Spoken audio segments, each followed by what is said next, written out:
Hello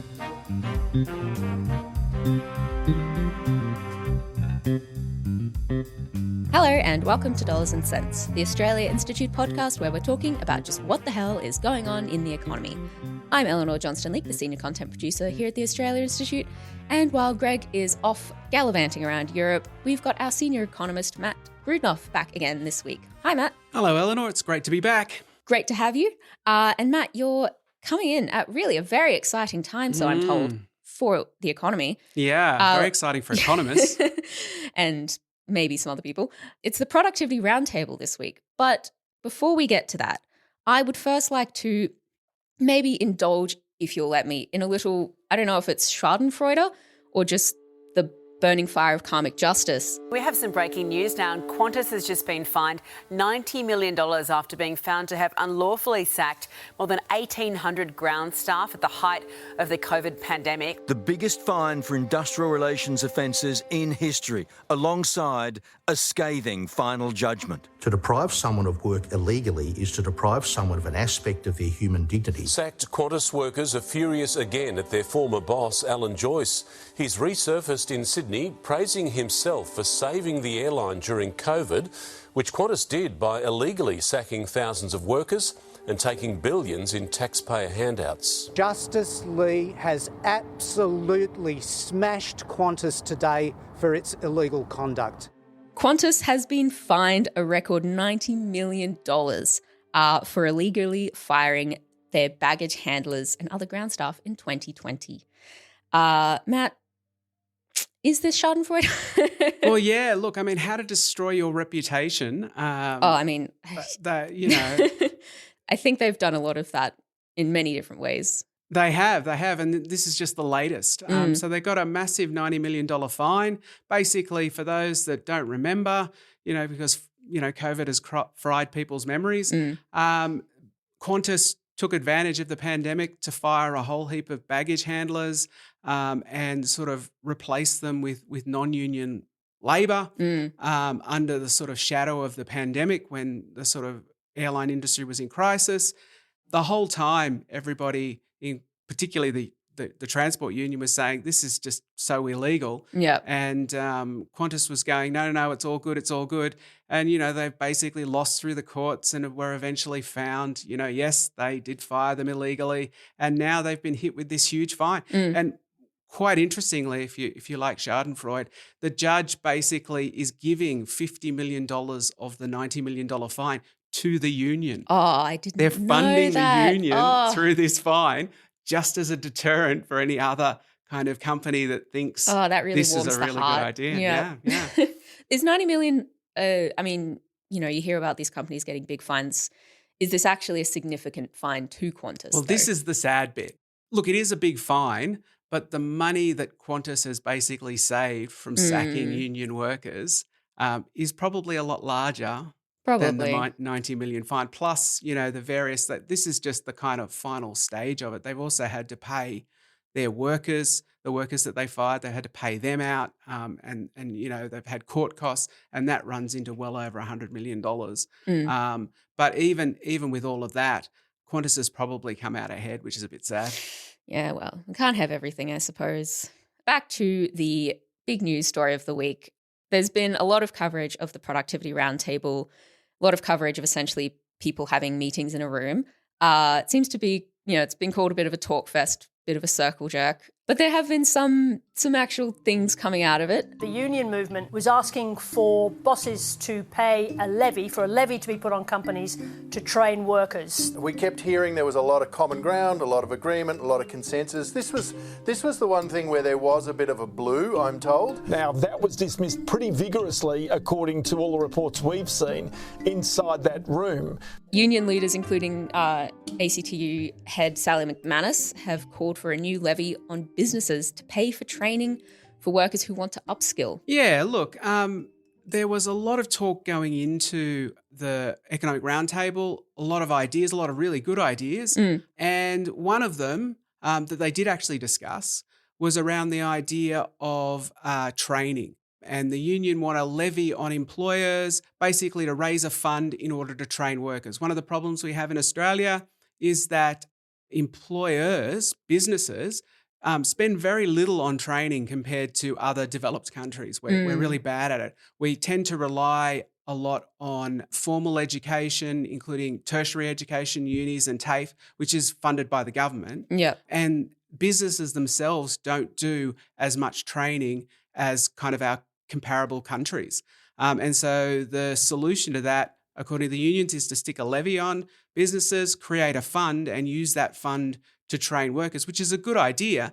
Let's be clear, upskilling workers is absolutely going to improve productivity. That is a definite area to fund productivity.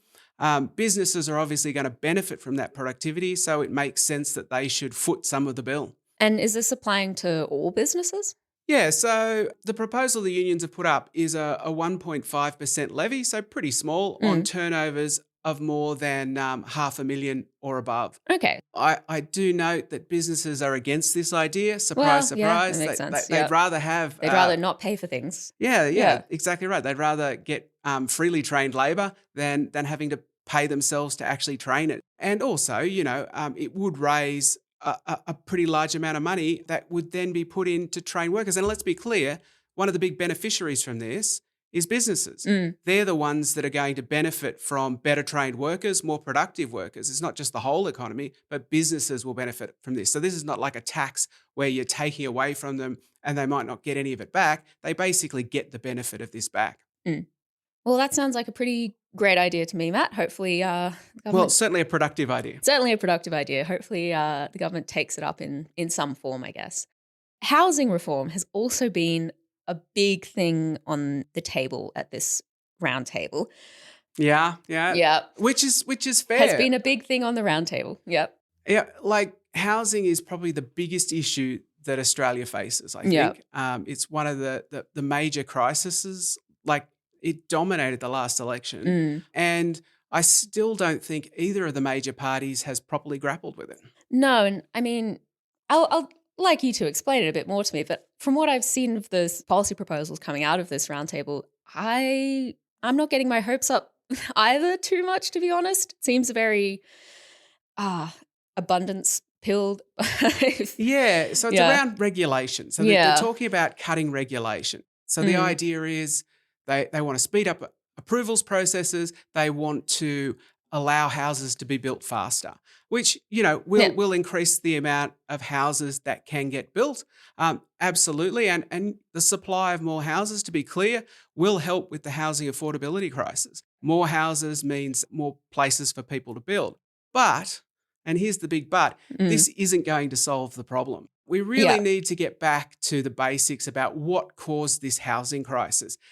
There is so much talk about supply. And in particular, the federal government loves to talk about housing supply. Why? Because the approval process in building houses is a state and local issue. The federal government doesn't really have much to do with it. Now, they can, give money to the states to try and encourage them to build more housing, but really it's a state and local government issue.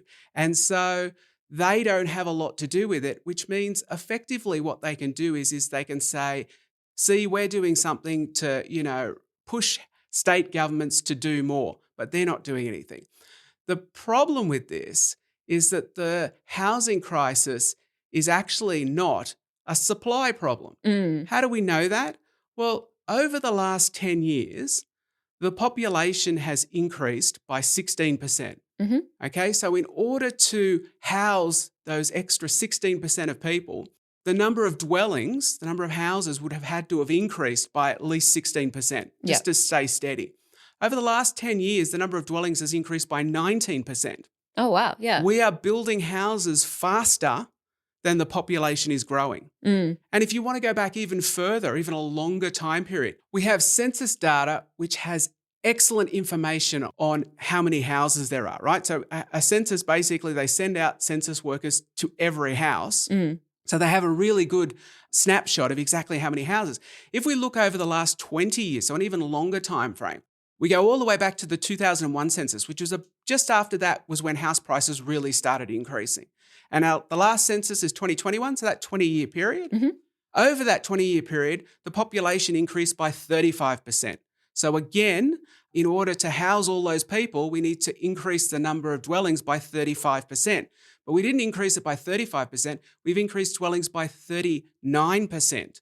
This crisis isn't being caused by a lack of supply. People find that amazing, and I can understand why they find that amazing, because every politician and every time you hear it talked about, it's always talked about a supply problem. So if it's not a supply problem, what is it? Well, it's actually on the demand side. And the problem we have at the moment is we have a heap of investors who've rushed into the market in order to invest in housing because the price keeps going up. And that's been driven by the capital gains tax discount and negative gearing. Yep. So why is it so cynical for the federal government to always talk about supply? Well, you know who has control over the capital gains tax discount and negative gearing? I would guess it's the federal government. Exactly right. Yep. So the federal government has the power to make a real change quickly and easily to make housing more affordable. And rather than having the political courage to do that, what they're doing instead is giving money to the states and pointing at the states and going, you have to do better on regulation, you have to do better on approvals processes. And again, to be clear, more supply will make housing more affordable, but this problem hasn't been generated by a lack of supply, and trying to fix it by outbuilding it is the slowest, most expensive way to fix this problem. The cheapest way, in fact, it'll raise tens of billions of dollars. We're handing out tens of billions of dollars to property speculators to encourage them to push house prices up. If we took that away from them, it wouldn't cost the budget money. It would make the budget tens of billions of dollars. And also, rather than taking years and years and years to build lots and lots of houses and training up lots of people to construct houses, we'd actually lower it far more quickly by basically having speculators sell their houses to first home buyers, and then we have house ownership rates that start going back up again. I mean, you say it a lot on the podcast, but it really does need to be said again. Yeah. And so look, is getting rid of regulations a good thing? Yes. But let's be clear also, what we're talking about is getting rid of red tape.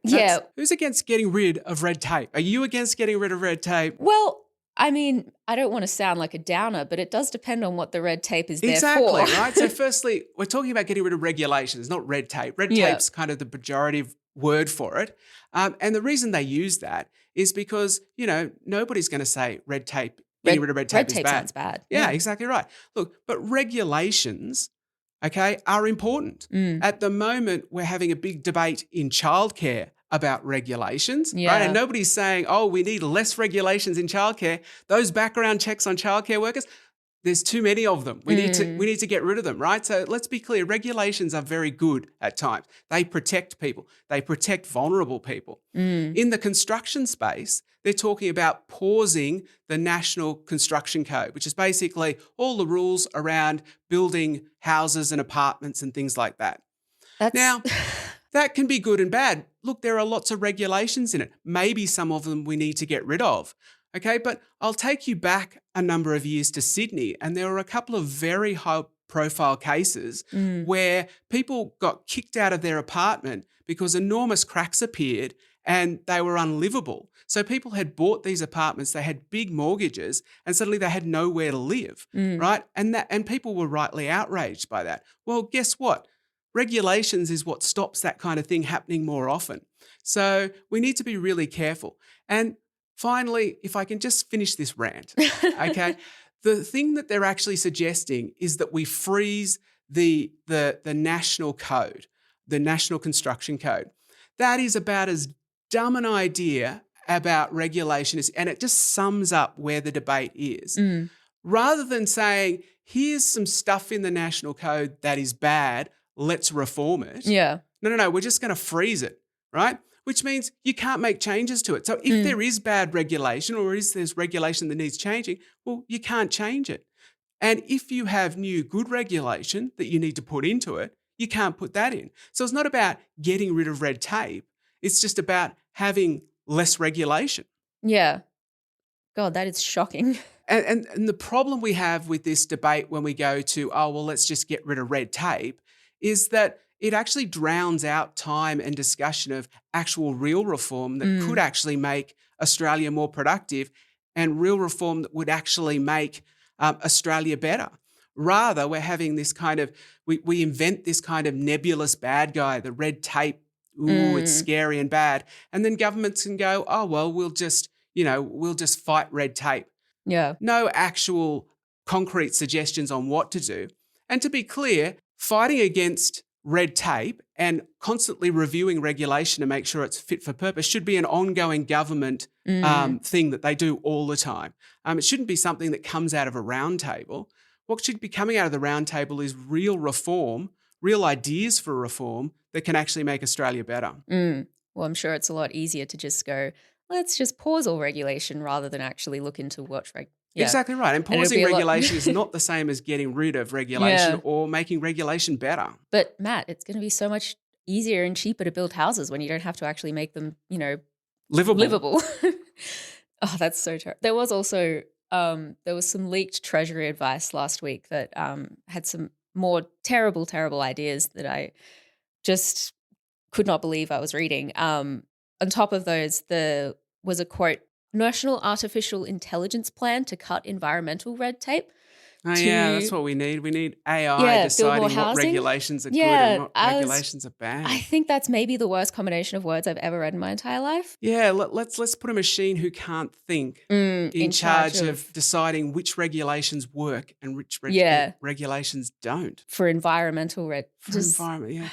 And look, and of course there was no actual explanation of how AI would help that. Look, and again, around environmental approvals, I think that reform is needed. The problem is there's no trust. And you've got to ask, well, why is there no trust? Well, let's have a think about that. There is very little trust in this area, and you can understand why.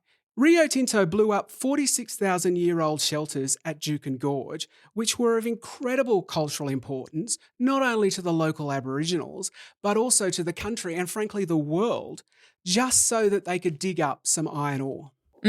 The Northwest Shelf just got an extension approved by the government, which is actively eroding the rock art at Murujuga, which is among the oldest rock art in the world. Yes, 60,000 years. Yeah, it has one of the first what might be the first depiction of a human face, and we're just going. And our approvals process just allowed that.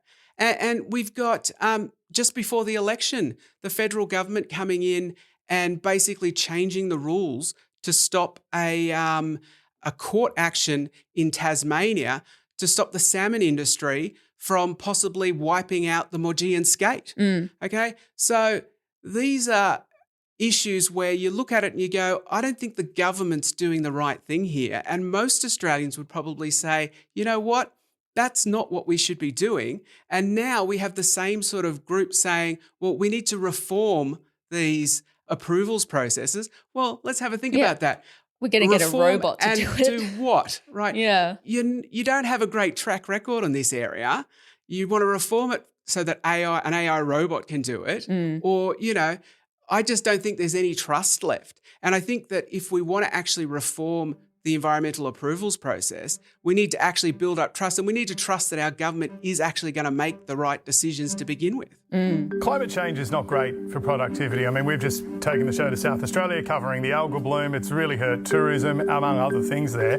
Should climate change be higher on the agenda at this summit, do you think? I think climate change should be front and centre. This will reshape the world that we live in, and it already is starting to do that. Like the environment, climate change seems to be not really a present. It doesn't really have a presence at this economic roundtable, despite, I would imagine having a pretty big effect on our productivity. Yeah, let's have a think. What is more productive?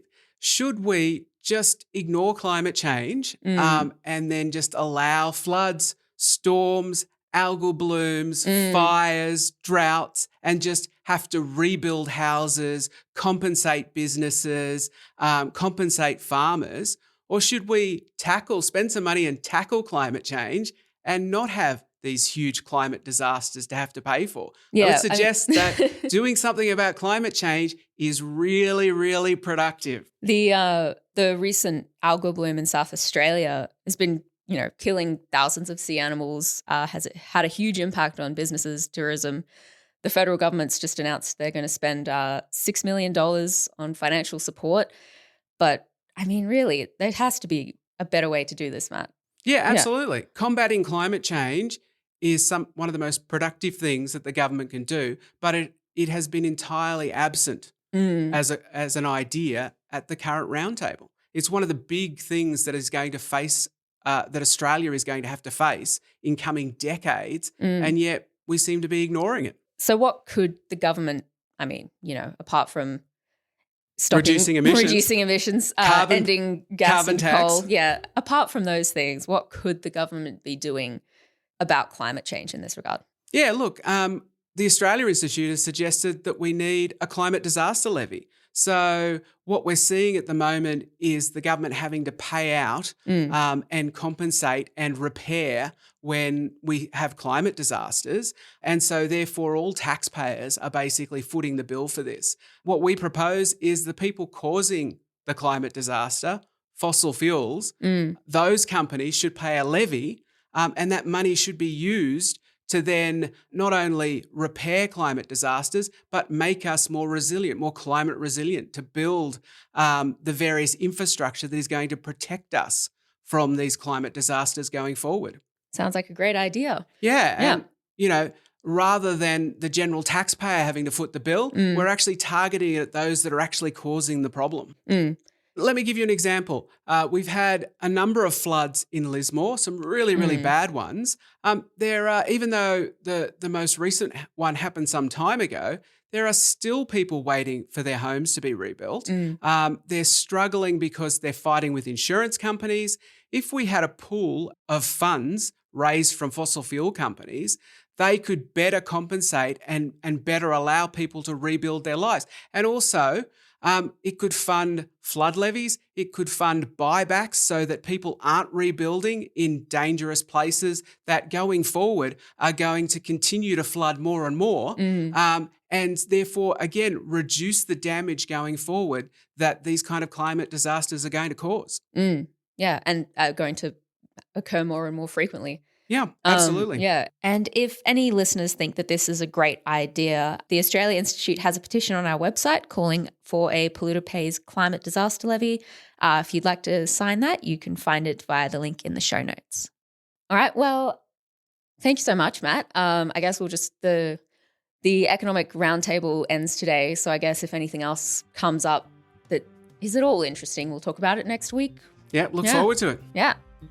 This episode of Dollars and Cents was recorded on Thursday, the 21st of August, and things may have changed since recording. For all of our research, you can go to visit our website at australiainstitute.org.au. Music, as always, is from Blue Dot Sessions. Have a great week, and we'll see you guys next week. Bye.